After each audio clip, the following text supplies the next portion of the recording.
पूजिताय गुरुदैवताय गुरुकुलस्थायिने गुरुविक्रमाय गुह्यप्रवराय गुरवे गुणगुरवे गुरुदैत्यकलक्षेत्रे गुरुधर्मसदाराध्याय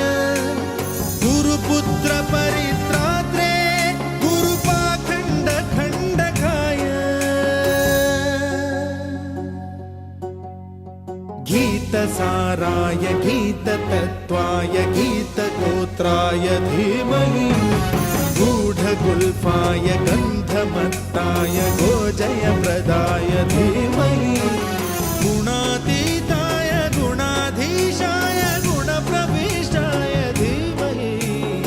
एकदन्ताय वक्रतुण्ड